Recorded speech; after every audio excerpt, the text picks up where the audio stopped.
Ce jour est dédié pour la réussite des études de Laura Myriam Bat Muriel Esther.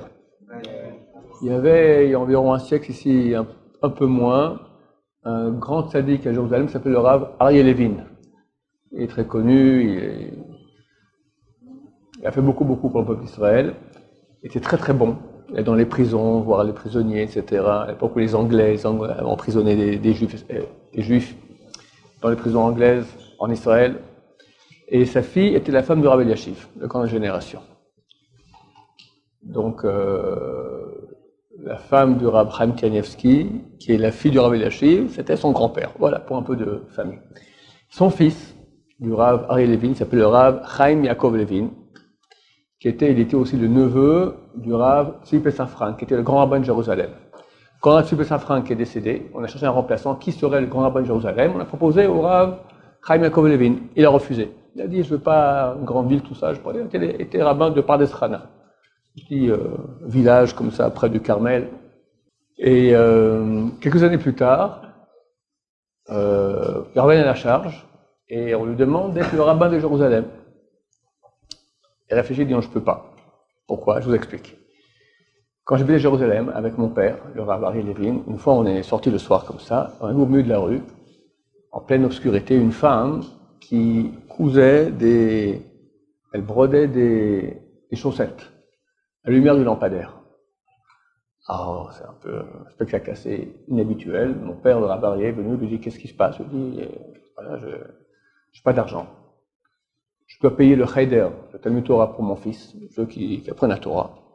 Ça coûte de l'argent.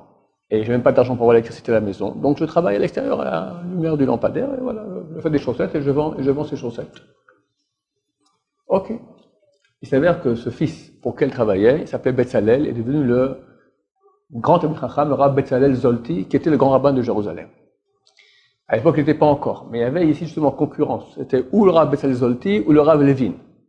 Il a dit, je ne veux pas décevoir la mère, qui était une veuve, que son fils a tellement fait un sacrifice d'elle-même, tous les soirs d'aller comme ça à l'extérieur, sans avoir honte devant les gens, pour que son fils il soit un Talmid Chacham, que lui devienne le rabbin de Jérusalem. Un bel exemple de don de soi-même.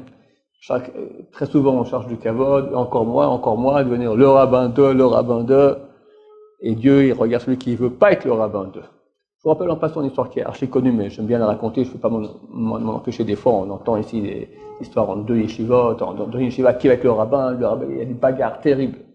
Alors, il y a une bagarre de ce type une fois dans la yeshiva de Porat Yosef. La yeshiva de Porat Yosef, dont étaient issus le Rav Ovadia Yosef, le Rav Tzadam Shaul, le Rav Yudat Tzadka, tous ces grands du monde Sfarad. Il y avait le Rosh Yeshiva qui s'appelait le Rav Ezra Atiyeh. D'accord? Un grand Talmid Chacham, très humble. Puis il est décédé. La question s'est posée, qui va succéder à sa place, étant Rosh Yeshiva de la Yeshiva Porat Yosef? Porat Yosef, lui déjà était parti dans le rabbinat, les livres, c'était pas lui. Mais il y avait deux enseignants là-bas, le Rav Yudat Tzadka et le Rav Ben Son Shaul. Et commence une bagarre terrible entre les deux.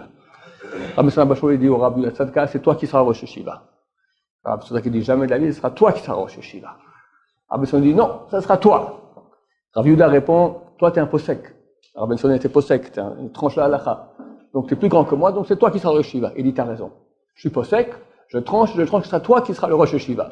Et comme ça s'est réalisé que le Rav Yudat Tzadka est devenu Rosh Yeshiva, et quand il est décédé, c'est Rav Ben Son qui est devenu Rosh Yeshiva à sa place. Baruch Adonai, l'olam, amen va amen.